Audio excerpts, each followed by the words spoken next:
Hello everyone, welcome to our webinar today. My name is Justin. I'm going to be taking the webinar. We're going to get started in about a minute, and today's topic is web design and development.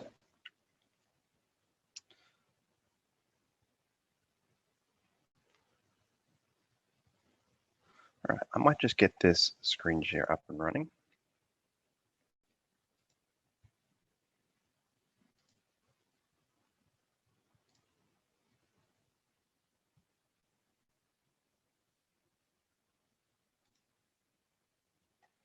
Okay, hopefully everyone can see that there.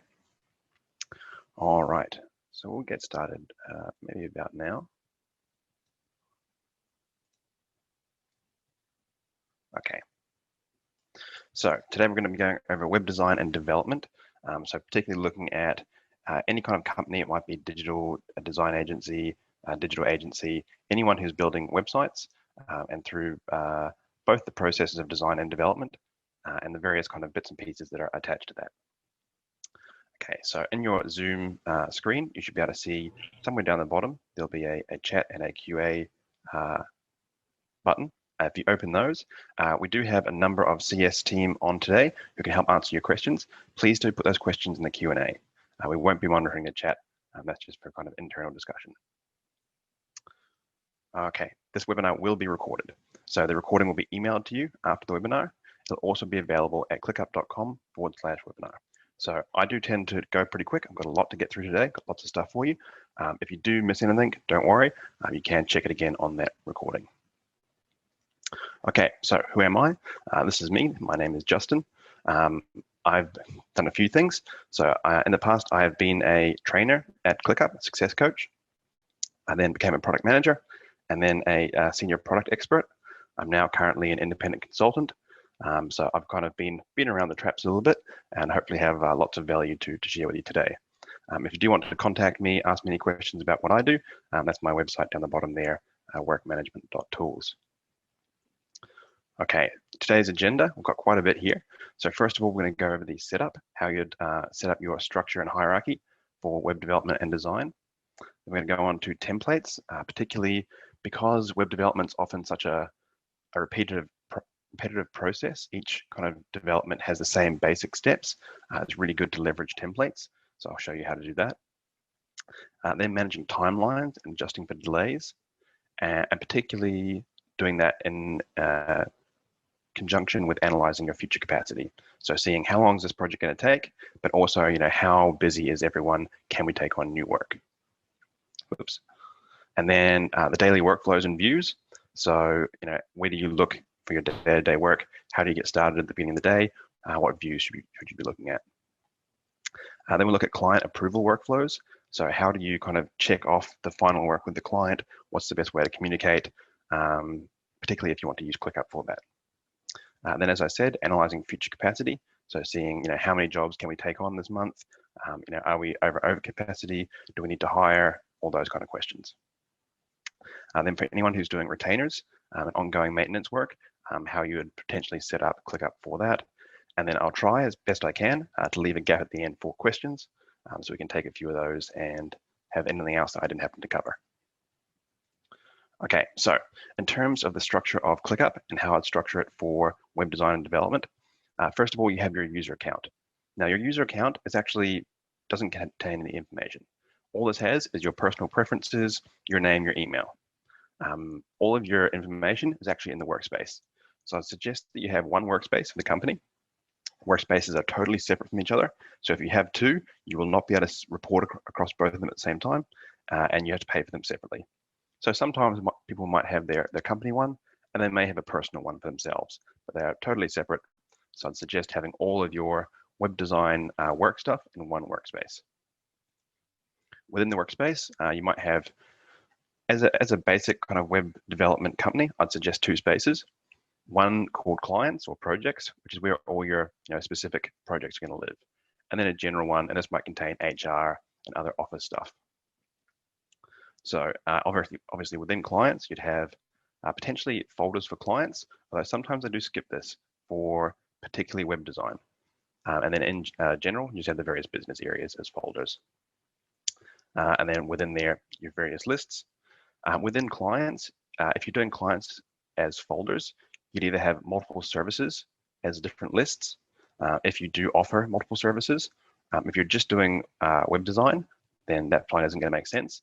If you're doing big web design projects, you might want to break it into stages, so stage 1 and stage 2. But what I'm actually going to show you here is slightly different for that. So here I've got my space. I've just called it web design and development. Within that space, I can see I've got 2 lists. So if your web design process isn't too crazy that you need to break it up into stages, what I'll tend to do is just have one list per client. So here I've got client 1, and I'll create a new list for client 2. And that way it keeps it nice and simple. But obviously, if you do ever find that this is too small, you want to break it out into stages or services, you can always just create that folder, name the folder after the client, and have multiple lists within it. So those are the options. Okay, in terms of this client 2 list, we're going to need some tasks in here. So this is going to be the kind of the recurring or the process of designing and developing the webinar listed out in tasks.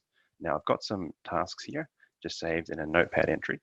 So I'll chuck these in, and because they're on multiple lines, ClickUp's going to ask me if I want them to be separate tasks, which I do. Cool. So we've got some basic tasks here. Your process will probably be longer and more kind of specific than this, but these are just some examples. Okay, so each one of these tasks, if we open it up, it contains a name, description, to-do items that can be kind of further broken down, attachments, all of our comments over here, and then our start and due date, any time tracking if you use time tracking, and also where this actually lives, as well as what status it is and any assignees. So I'm going to go through and just assign these to a few people. So let's say we might have a couple of people doing each one of these. Maybe I'm also doing this one. And so this is going to be helpful later on, particularly with the estimating work and seeing who's overloaded, who's not. Okay. And now typically if you're going to be doing web design, so each project, it's quite likely you might have the same people doing the same task each time. So I'm actually going to save these assignments into the template that I'm going to save in a minute. Now, if it changes every time, you might wish to leave it blank, but for me, I'm going to save them because it makes it very quick. Okay, one thing I do want to cover here with what's part of tasks is subtasks and checklists. So if you do have, goal identification, that might be quite a big task, a big chunk. So you might want to break it down into, various steps. So you could do that as subtasks. I'd use subtasks if these are like major steps within. So you kind of want to collaborate on them, spend some effort doing them. So each subtask you can open and see it as a separate task, basically, with its own separate comments and information. Whereas if it's just kind of like a process step, just like things to remember, I'd use checklists instead. And checklists can be really great, particularly for process steps. So, as part of goal identification, I need to remember to, ask them, question 1, question 2, etc. And I don't need to, record information about these because all the information might go into a comment, for example. But I do want to be able to just tick them off, as I go, just to remember. And then we can save and template that checklist as we can use it over and over. Okay, that's pretty much tasks. Cool. So let's talk about templating for a second. So what I'm also going to do is I want to save due dates in my template because these steps, they tend to happen at the same intervals. So each client will start at a different time, but the goal identification always is the first task, and scope definition always happens about 3 or 4 days later, and then site map and wireframe creation is due maybe 2 weeks after that. And then what have we got here? Approval, yeah, it'll be a couple of days after that one. So October 26th, let's go 29th. And you can basically set your default spacings between these tasks, and they will get saved in the template. And then what I'll show you is how to remap the template. So each time you use it, it'll keep these same spacings, but have a new start date. So let's go, whoops. That one's kind of a bit strange on me. Okay, so the other thing you can do, which is going to work better for me here, is just to type in the number. So I'm going to go November 9th, and then this one can be launch. So maybe after launch be a week or so. So let's go November 18th. And it's got natural language processing, so obviously you can type it in many different ways, and it's still going to understand what you're going. So here I might do 25th of November. It's still going to understand. Okay, and handoff might be, let's say, 1st December. Oop, that one didn't work.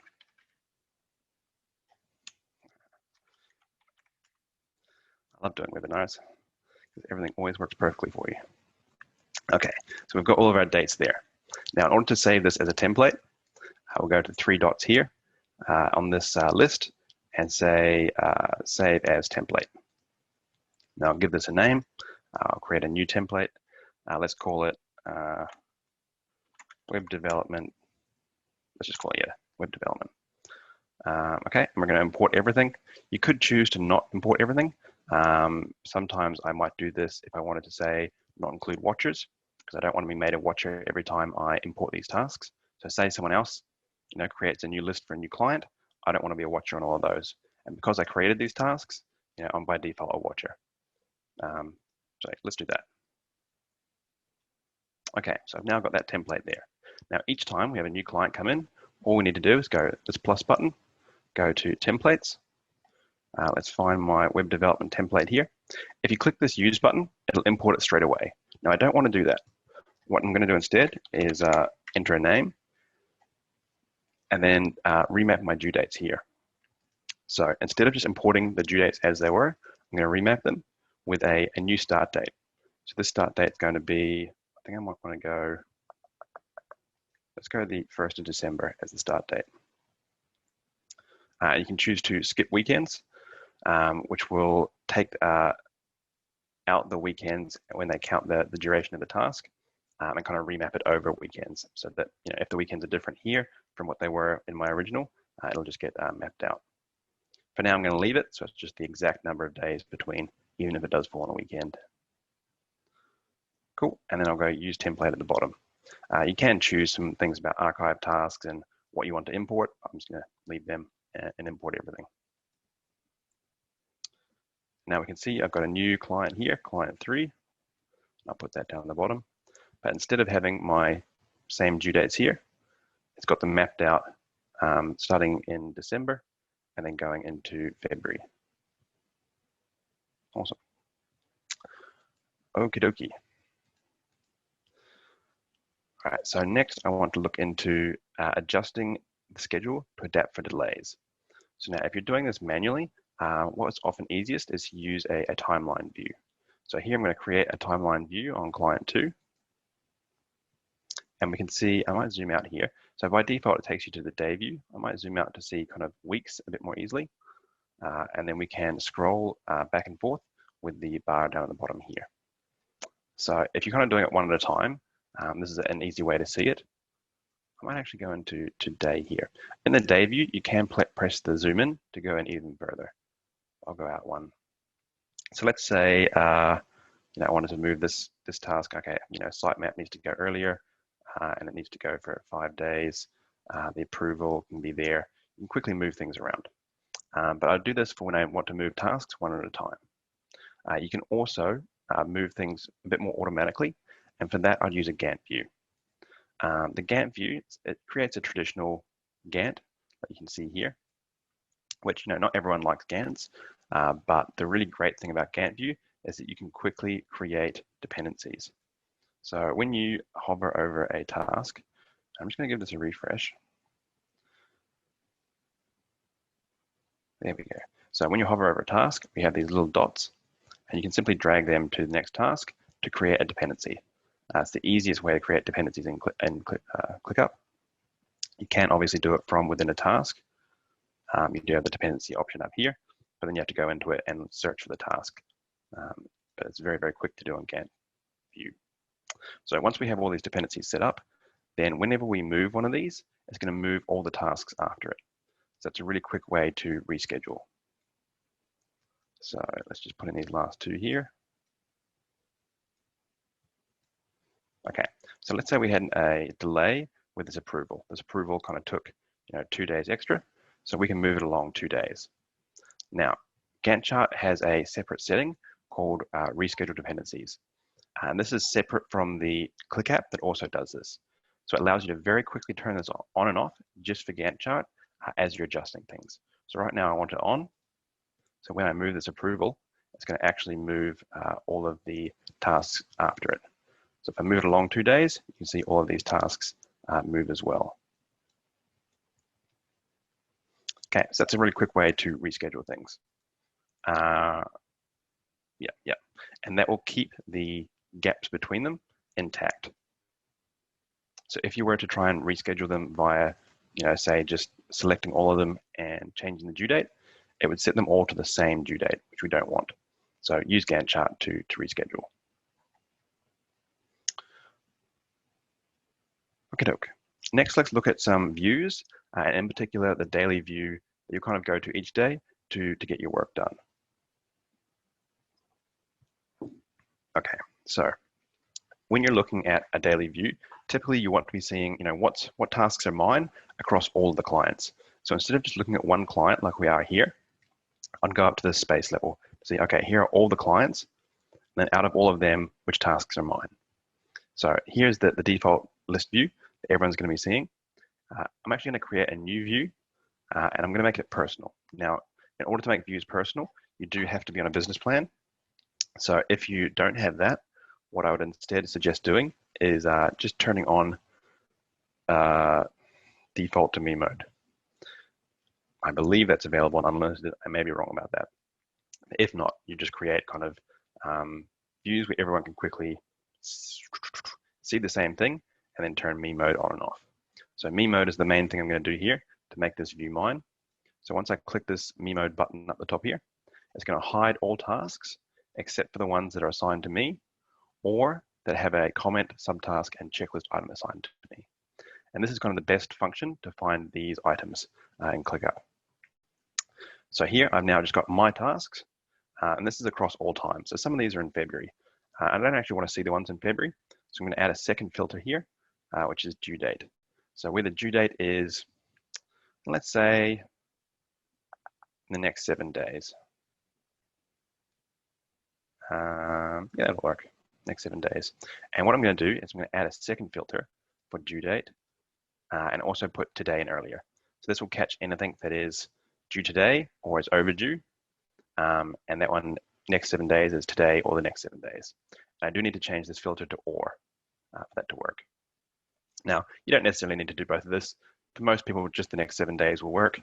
We can have a view for each. You can have one view for overdue, one view for the next 7 days, but I do like to combine them. I'm going to make sure to hit save here. Cool. And now I can see, just what I need to work on. I've got 2 due today and 1 due next Tuesday. Awesome.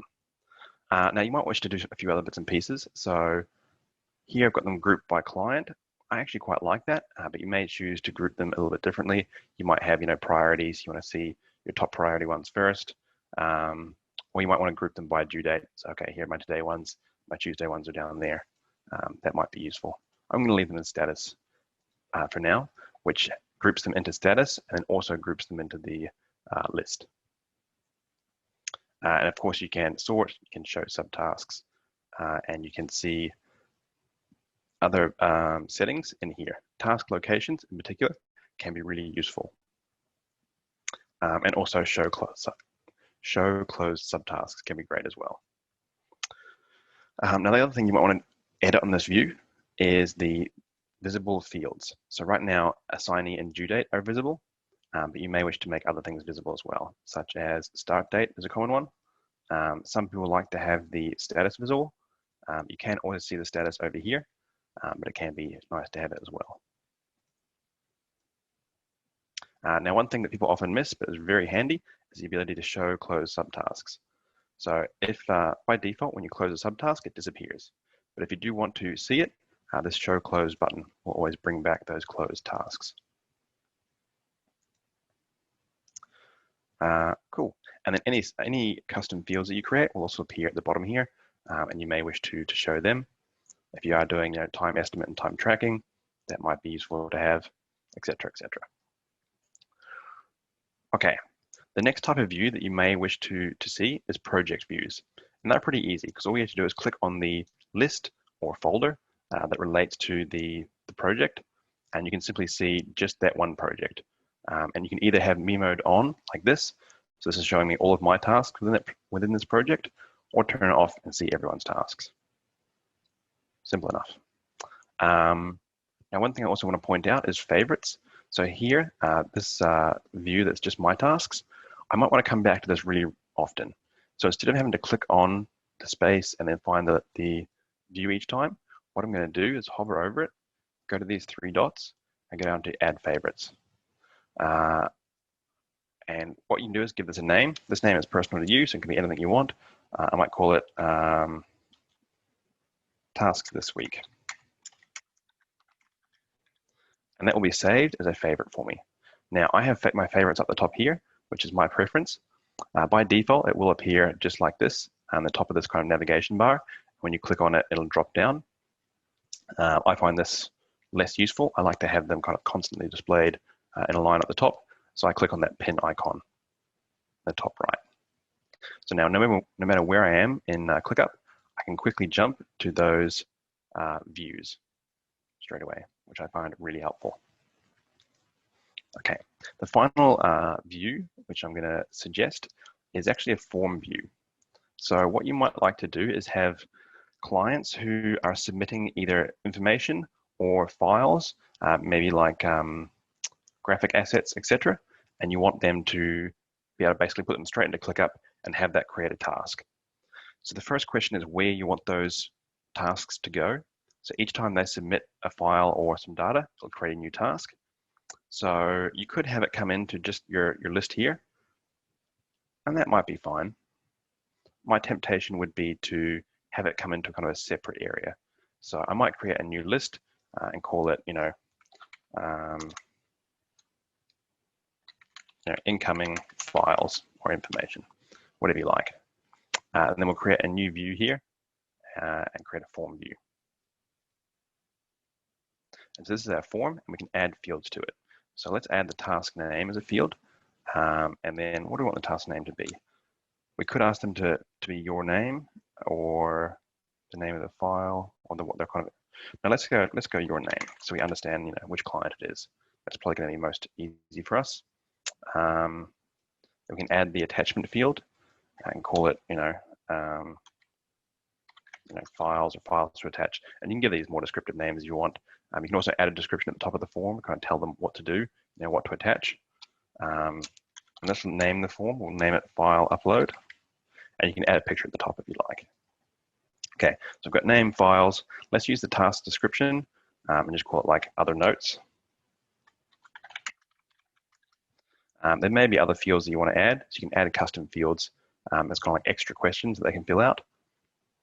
But for now, name, files, other notes, that works really well for me. And then so when they see this is what they'll see, and they can enter it in. So Justin, okay, here's my file that I want to submit, and other notes, whatever is needed. Once they hit submit, that will then create a task. So in order to give that this to them, what you'll do is go to the share button, have that direct link, copy that, and then give that to them. Or you can even embed this into your website if that's your preference. Then on the list, we'll see that we've got that task. We can see who it's from. We can see the file attached down there. And then you can take that through a workflow. So it might be, you might have several steps. So if we go into edit list statuses here, you may have, new, move to project, etc. My temptation would actually probably be yeah, either that or you could do checklists. So create checklists for those items. But anyway, I'm kind of guessing it'll be pretty simple work in terms of just identifying the file, putting it in the right place, making sure the task is set up for it, and then ticking it off once that's been dealt with. So maybe there's a task, once a day to go through all the incoming files. If you are using folders for each client, you may wish to have an incoming files list within each folder in order to kind of streamline that a little bit so that the folder goes into the client's folder. But it can be good to just see all that are coming in anyway. Okie dokie. All right, that's it for views. Next is client approval. So this is talking about, okay, let's say we've finished this whole project for client 2, and now we need to check that they actually are happy with it, that it's kind of all working the way that they want, and that they're gonna make the final payment and not come back with a bunch of questions. So you could do this offline, off of ClickUp, and that's fine. But if you do wish to do it on ClickUp, then there's a couple of ways of doing it. So the first is that you could share this view with the client. So that's just kind of sharing it publicly, and publicly is kind of in air quotes because it is limited to the people who have that link. So we can go up to the top here and go share. But actually, I wouldn't do this. I wouldn't share the default view because in any changes to this view are going to change what is shared.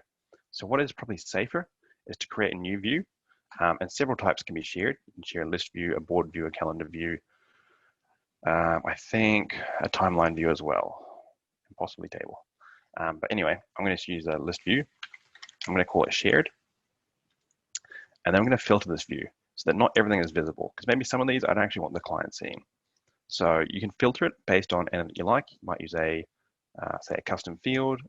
Here I'm actually going to turn on milestones. So in my space, I'm going to go into space settings and click apps and turn on milestones. So now I can right click on any task and mark it as a milestone. So let's say that one is a milestone, this one's a milestone, content creation, and launch.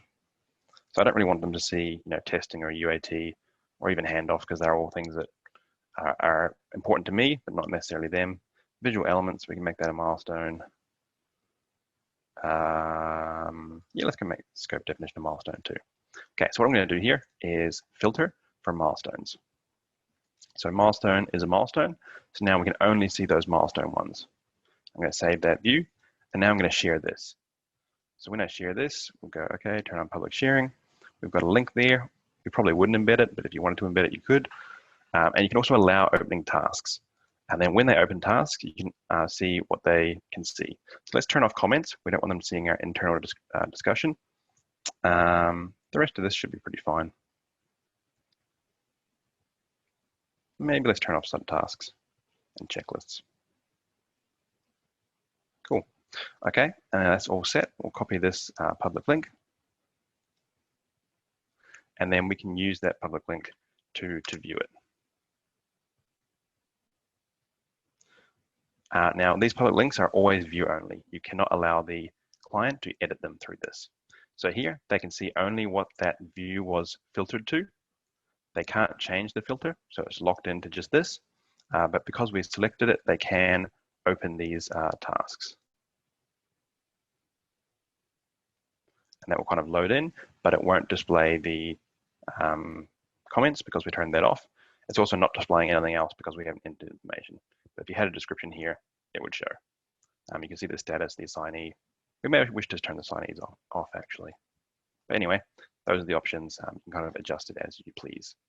So that's option number one. Now, because it's view only, they basically have to look at it, and this is more of like tracking what's been done. And then they kind of need to let you know some other way by email, etc., that they approve. Now, option number two is that you invite them in as a guest. And this will allow them to edit things and have a bit more control over entering data into ClickUp, which means they can actually kind of say that they approve it on ClickUp. Now, there's a few ways of doing this to make it a little bit more safe and efficient. So let's go through those. So first of all, I'd go into my client 2 here, sharing and permissions, and then invite them by typing in their email. I've actually already got a few guests here, so I'm just going to share it with one of them as if they were the client. Now, full access means they can edit and create tasks. I probably don't want that. Even edit access means they can change the status, the assignee, that kind of thing. I don't really want that either. Let's put it down to comment. So they can make comments on tasks, but that's it. Now in this case, because they can make comments on tasks, they can also view things. So they can change this filter to see all tasks. So there's no, the only way you'll avoid having them see things is if you make those things individually private. So let's say our testing task, we don't want them to see this. We'd have to go into sharing and permissions and make that task private. That's a lot of work, particularly if you're doing many tasks. So typically you'd only want to invite them into being a guest if you're happy with them seeing this information. So there's a few ways of getting around that or making it a little bit more efficient. So yeah, first of all, with the approval steps, they're going to be able to come in here and say, yes, I approve, or whatever, or no, hey, can we change this? Can we change that, etc., etc. So that's going to be great. However, if we don't want them to see everything, what we can do is add them to a second list. So I probably wouldn't put it in my space here. I'd probably have a separate space called like like public lists, just to keep things kind of clean and tidy. That would be my preference. I'm going to quickly set up the space, and then in here you could have, say, client 2, and this is the list that you'd invite them to as a guest. So here we'll invite them, we'll give them comment permissions, and then what you can do is the ones that you want them to see, you can select them and then add them to a second list. So in this multitask toolbar at the top here, we can go to this move icon, and it's got move tasks or add to lists. So we'll add them to a second list under public lists and then client 2. And so now when the client has access to this list, they're seeing these tasks, and these tasks are the same. It's not a duplicate, it's the exact same task, just appearing in 2 places. So they're seeing this task, but they're not seeing the other tasks that were in between that we didn't want them to see. So this can be really good to do. If you are templating this and doing this regularly, it can be irritating, particularly if you have a long process to go through and select each one. So what might be useful is to have say a checkbox. I'll just call it like share ? Or you can do this again with milestones, exact same thing. And then tick the ones that we want to share. And then when you go to add them to that second list, you can just filter on it. You say, okay, share is checked, great, and then you can just go, select all. Or I like to select the first one, hold shift, and then select the bottom one, right? And then you go straight to it, rather than having to go through and click and choose them all. So that can be helpful as well. Okay, now within tasks, because we're sharing them with the client, what can be also quite useful is you can embed Figma links if you by chance use Figma for design.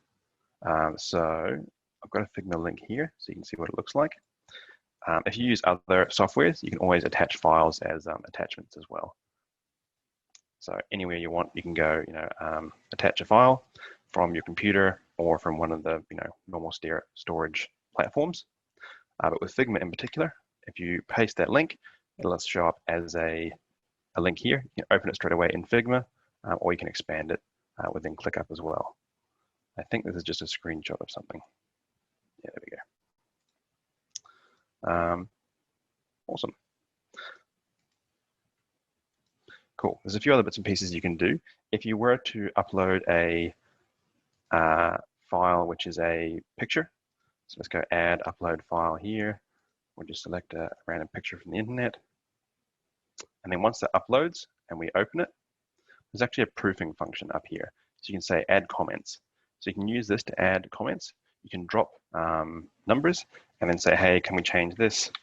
Can we do that? Can we make this lighter, darker, etc. And you can assign it to anyone, or you can assign it to a specific person on your team, maybe your graphic designer. And that will appear as a comment. It'll give them a notification, and they can mark it off when it's resolved. So if they upload an initial draft or kind of picture. It can be really useful to go through and just have all your kind of comments. And also the client can do this for you as well. So they probably wouldn't assign it, they'll just leave it as assigned to anyone. They can say, hey, these are all the things that I want changed. This is how I think it needs to be different or whatever. So that can be a great way of kind of processing that feedback from the client. And then once it's all marked off, the client can approve it.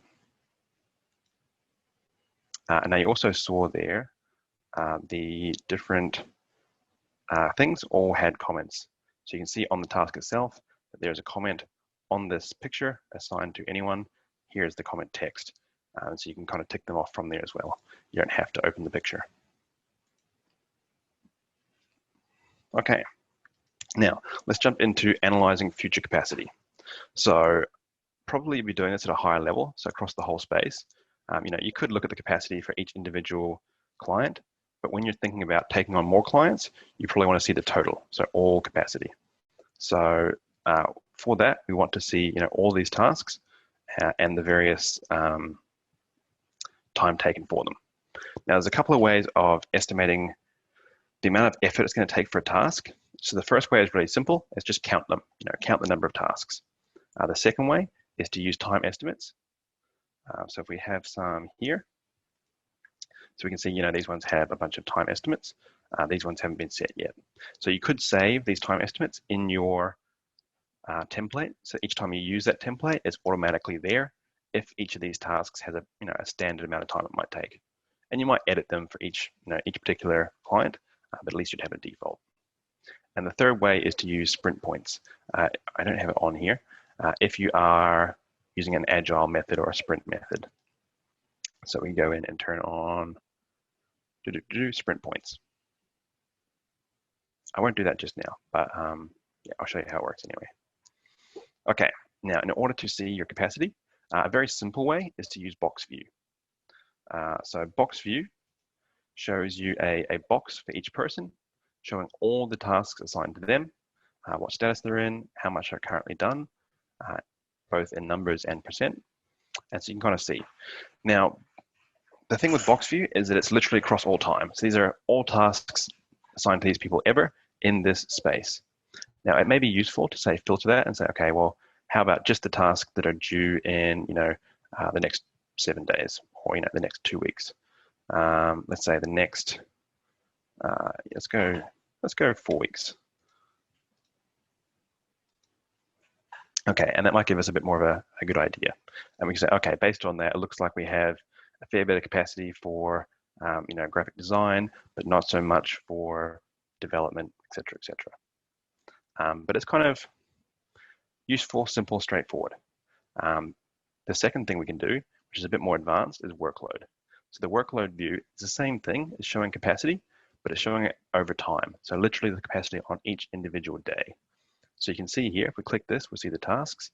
We can see that I have 8 hours estimated for this goal identification task, sorry. So that's split across 2 days, so it's 4 hours on each day. This task has 0 hours assigned, so it's not actually contributing. Now we can do either on box view or on workload. You can both choose how to count things. So you might wish to count time estimate instead of tasks. And we can do the exact same thing on the workload view. We can count tasks instead of the time estimate. And you can flick it over to sprint points or use a custom field, which is typically for sprint points as well. Okay, so, and then we can go, as we go through time, so we can see here that there are 10 people without tasks, so they're just all blank. But we can go through time and see, okay, on this week, Amy's over capacity. And because we've actually not set a capacity for her, so you can see I've got 8 tasks per day, Shane has 8 tasks per day, but she has 0. So let's say, daily capacity of 8 tasks. That is not correct. Let's try that again. Okay, 8 tasks, and now she's not over capacity. So we've correctly set the capacity. I'll go back to time because it's a bit more interesting. So you can see here I'm at full capacity on these days. And let's hide those people without tasks. So you can see Shane's showing up here, which means he has tasks, but it's got a 0 time capacity. We can change that straight from this view. Okay, so anyway, that's basically how workload view works. So what you're going to be doing is going through time and just saying, okay, for October, and we can zoom out to 2 weeks here. For October, okay, it looks like we're really packed. Erica's really packed, so maybe she's our graphic designer. We can say, we're going to be low on capacity for graphic design over this amount of time, but we've got tons of dev time available. Actually, maybe we need to shuffle some tasks around if that works. And you can kind of see what the lay of the land looks like in terms of your capacity.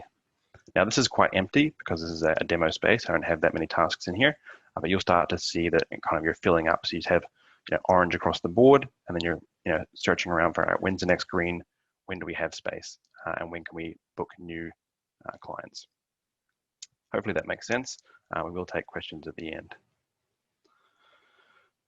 Okay, a few key things for using workload view. In order for tasks to appear here, they must have at least a start date or an end date. If they only have one, they'll appear as one day, like this one here. But if you have both, then they can appear as multiple days. In order to affect the workload view, if you're doing it by tasks, it's fine, nothing is needed, it just counts them. If you're doing it by time, they must have a time estimate. If it's 0, it's not going to actually affect these graphs at all. So if you are using time estimates on workload, then it's good standard practice to always have a time estimate on tasks. Okay. If you set a rule like that, so you must always have time estimates on tasks, what can be really useful is to have a check view. So this might be a list view, and I'll call it time estimate check. And all it really is a view with a filter that says time estimate is not set. And it's literally just going to pull up a list of all the things that don't have time estimate set. So maybe you can set a time estimate for these, just kind of one at a time, bang, bang, bang, all the way down. Or if it was someone's responsibility, maybe the assignee, you can say, hey, Justin, why didn't you do this? Use the @ sign and say, hey, why does this not have a time estimate? And follow up on people. Awesome. Okay, so that's check views. Okay.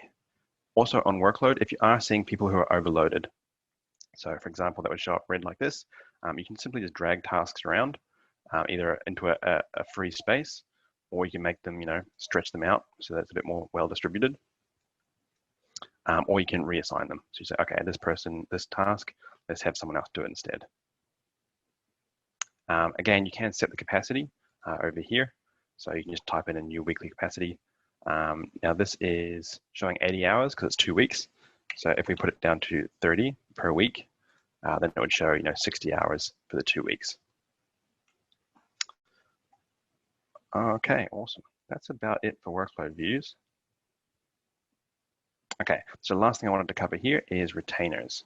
So let's go back into let's go into a single client here. Use client 2. Okay, actually no, I'm going to do a new list here for retainers. So in terms of structure, it depends how many tasks you have per retainer.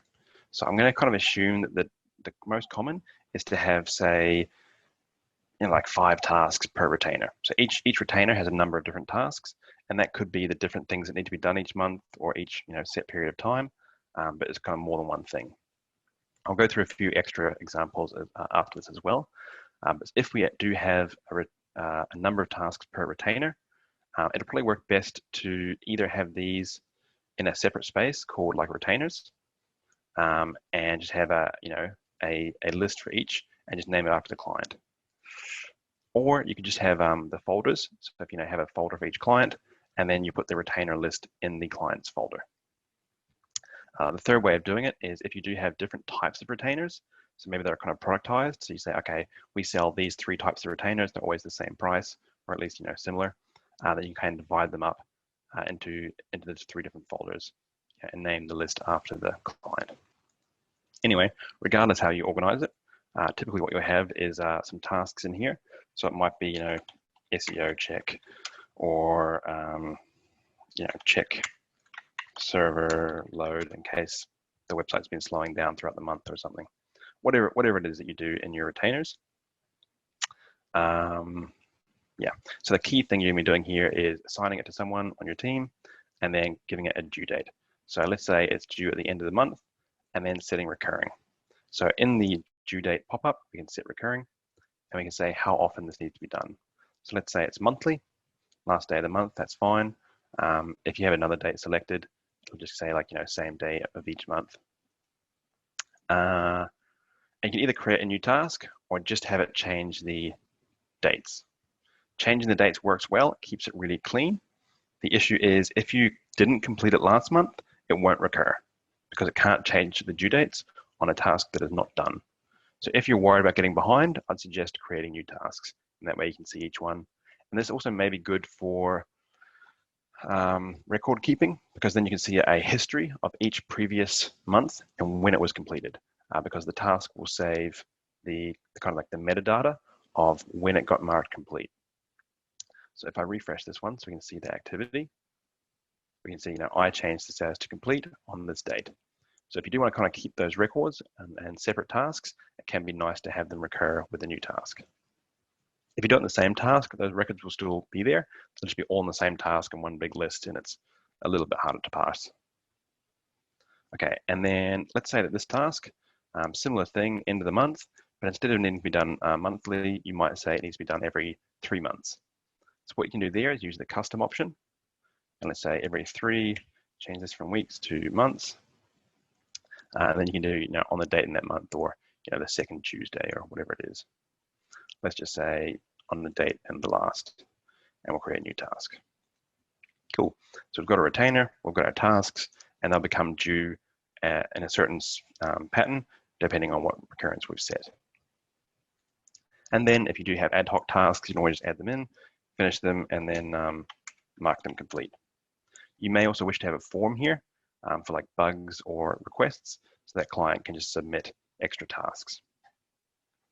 Okay, now another case is doing hourly retainers. So let's say this client has 10 hours per month available.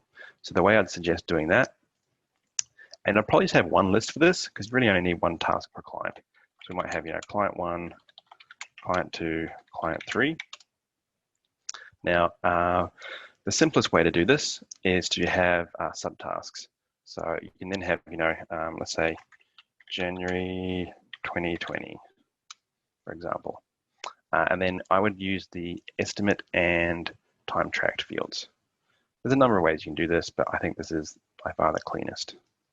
So let's say in January 2020, they have an availability of 10 hours of retainer time. And then as you do work, you can simply track time. And it's going to add up to 10 hours. So we recorded 3 seconds there, or you can add it manually and say, okay, I just did 2 hours work and save that. Yeah, and then in your dashboards, if you do use let's find one that makes sense here. Time tracking. Okay, you can use the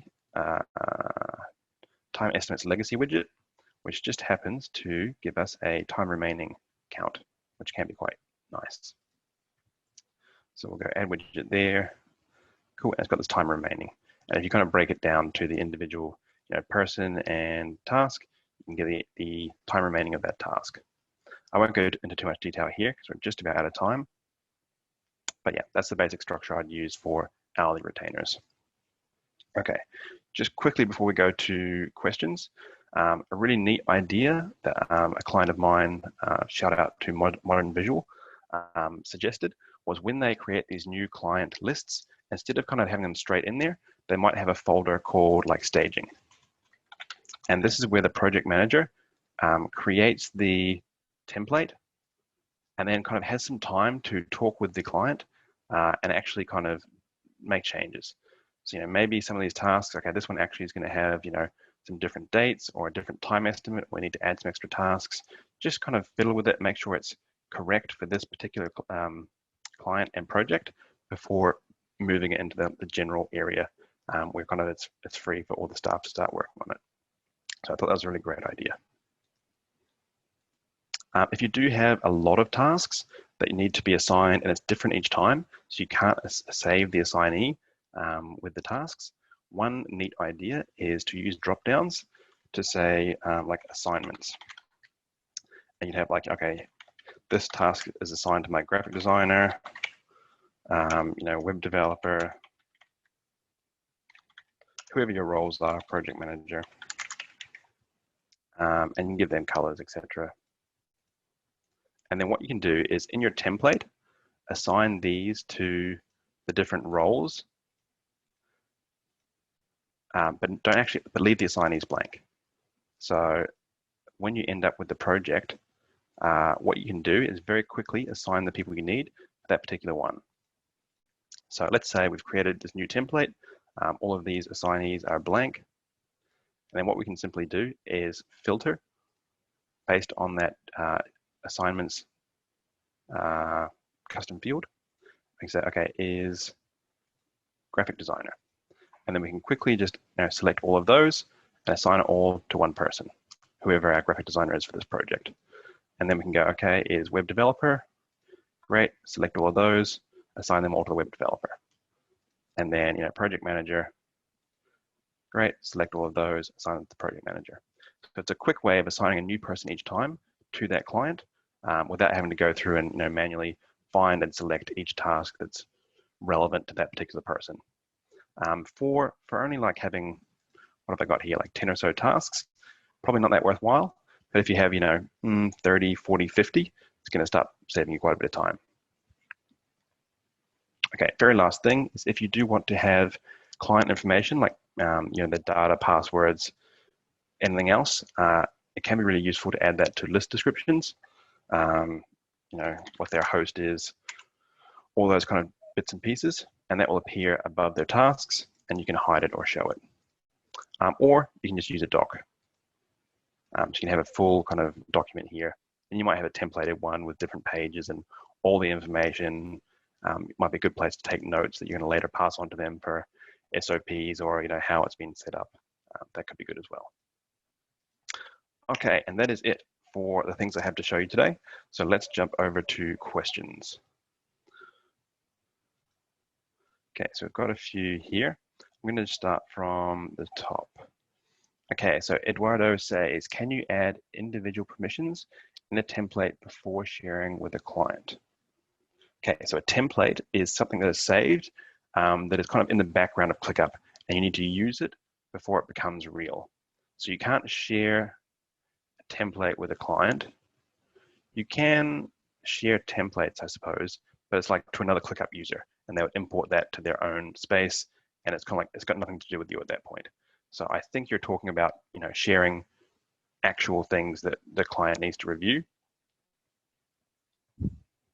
So the way we had suggested doing this is you'll either create a view that is filtered to something and then share this publicly, in which case, yes, you can save milestones or custom fields or however you want to do it. You can save the filter and you can save the view. That'll all be part of the template. The second way of doing it was having this kind of second public list.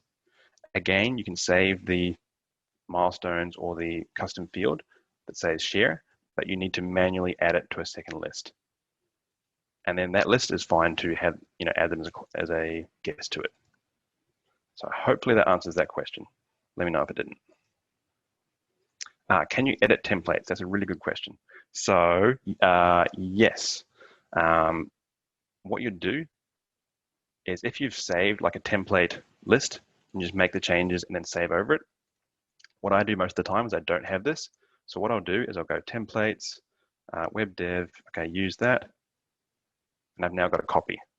Now I'll make my changes to this copy, and then I'll save this copy over the original.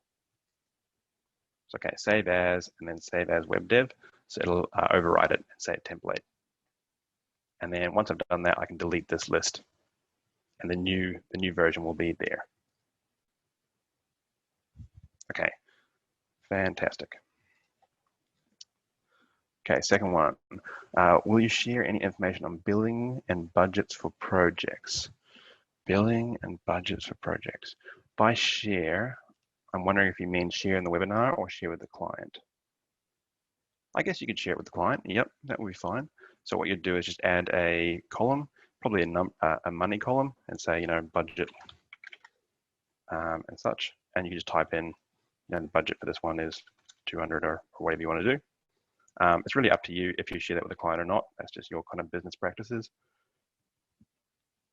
Personally, I tend towards having fixed prices for a whole project, but do whatever you do. Okay, third question. Do you recommend keeping all clients inside one folder or separating them by list? If you're separating them by list, you may not even need a folder. It may just be straight in the space. I've recommended doing it at the list level rather than the folder level, simply because website design and development tends to be one kind of linear process. And so it fits well into one list.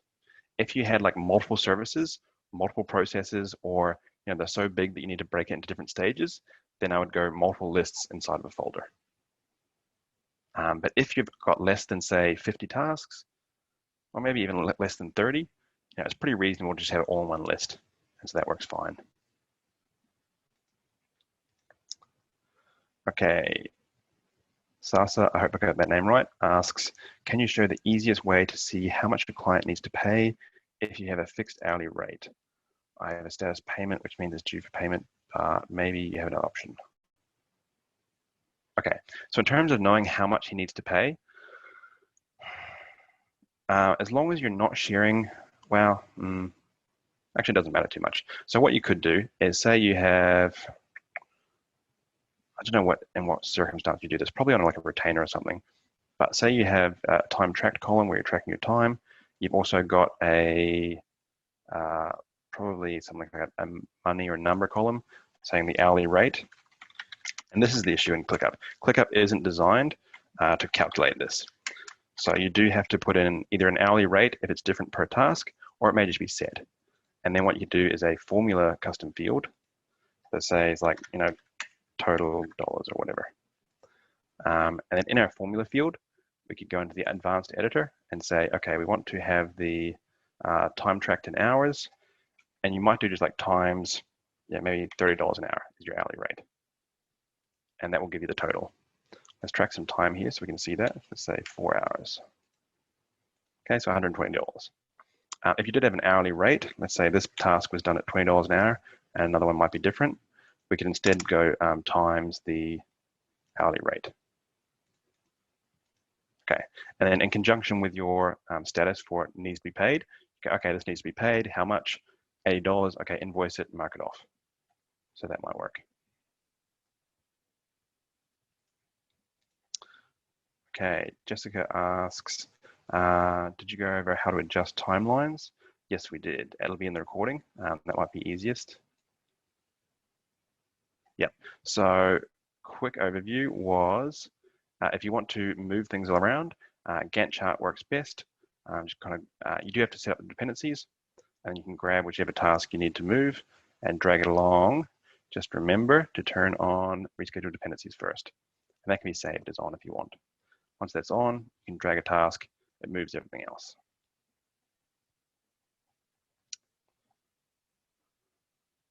Okay, what's best for moving projects to billing or notify account team once complete for an entire project? Yeah, so I think what you're kind of heading towards there is there's no status for an entire like list or folder. You could use list colors, like maybe blue means invoice. What is the best way? There's a whole bunch of different ways you could do that. It depends a lot on how your accounting or finance team works. The simplest might just be at the end of the project, you've got a task that says alert, finance team, and you may just create a task for them wherever their tasks are. That would be really simple. You could have like a folder that says like ready to invoice, and you drag the whole list into it. Personally, I like to keep things simple. I just make them a task. Maybe it's not as sexy, but it works well. Okay, Christina says, we created a, it has jumped. We created a list for tracking each page of a website project. Okay. Okay, so a list for each page, that's pretty in-depth. So you got multiple tasks for each page. Can't understand it though. Then each task is for each page, and then subtasks are the steps assigned to each person for creation, QA approval. Okay. We added custom fields and statuses. Okay, which are amazing. Great. Okay, so you added statuses to the parent task, and the subtasks have the same statuses. Yes, that is correct. That is something a number of people trip over. Is there a way to turn them off for the subtasks or have them include the same info as the parent tasks? Okay, so yeah, in general, subtasks will always have the same statuses as the parent task. Let's create some more interesting ones here rather than just open closed. Cool, let's use those ones. Okay, so if our parent task has all of these statuses, our subtasks are going to have them as well. Really quick answer without going into too much detail is oftentimes what I might do is use a drop down and say like, subtask status. And I'll probably name this better, but I have a different set of statuses here. And so instead of really caring about the statuses for subtasks, I'll just use this custom field. And then one thing you can do is set up an automation so that when any task changes the custom field subtask status changes to the final status, then change the status to complete. So basically what that means is the only things that are going to have this field change are subtasks. So this is basically not going to apply to parent tasks. So when subtasks go into their final status, they get marked as complete. And that can be helpful. I have seen some people do like parent status, parent status, parent status, and like a separate like subtask status, subtask status, subtask status below it. I really dislike that. It definitely works and it's a great idea. It just looks super messy. Other ways of doing that. No, this is probably the one I'd go to first, unless there's a real reason not to. Okay, we're kind of over time here. I might just answer 2 more questions and then we might have to wrap up. Okay, in addition to tracking time and billable hours, is there a method for tracking additional expenses, such as license, assets, plugins, purchases? I'd suggest doing that in your accounting software, whatever that is. You could do it on ClickUp, but you're kind of, ClickUp is by default a work management tool. You're kind of using it for a slightly different purpose there. But so what you could do in that case we had before, we had that total, you could just add extra items and be like, okay, plugin purchase. I don't like this though. It's not going to work well with the formula field. You could put in an if function, so if there's no time estimate, then just calculate the amount in a money custom field. But the formula field currently doesn't total well, so that's not going to be great. You could just enter a dollar figure. Okay, great. We spent $59 on that, and we can use the calculate field to sum up the total of that. But in reality, you're going to be better off doing it in your accounting platform or whatever you use. If you don't have one, yeah, it is possible in ClickUp, but there's only rare cases that I'd do it in ClickUp. That's going to make sense. Maybe the easiest actually would just be doing it this way. So have a custom field, put a dollar figure in, but use a separate list. So you might have, if we did have the kind of folder per client, say client A, you might have kind of a list for the work, a list for the retainer, and then a list for billables or something.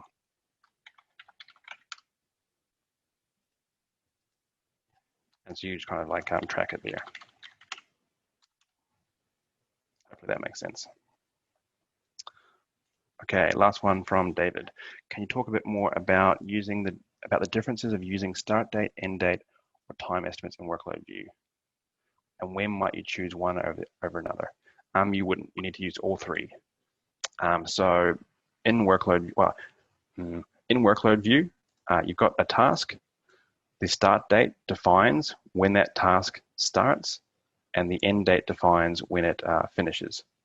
So if you want it to be more than 1 day, you have to enter both. If you only want it to be 1 day, it doesn't matter which one you enter. For the time estimate doesn't play into the length of the task, but if you're using time estimate for judging how much effort will be taken, you have to enter the time estimate. If you're just using number of tasks, you don't need to. But assuming you're using time estimates to see capacity and tasks go over more than 1 day, then you need to enter all three: start, end, and time estimate. Although what I'll often do is, instead of entering all three, I'll just kind of give them all a due date so that they appear in the workload view, and then I'll just drag them around. Now, you don't have to enter them all before going to the workload view. You can kind of start out with a task that's just on 1 day and go, okay, actually I want to put this one here, I want to make it this long, etc., etc. Hopefully that answers that question. Okay, that's all the time we've got, folks, for today. I hope this webinar has been really helpful. Again, if you do want to contact me at all, I'm over here at workmanagement.tools, and I think we'll see you next time. Have a great day.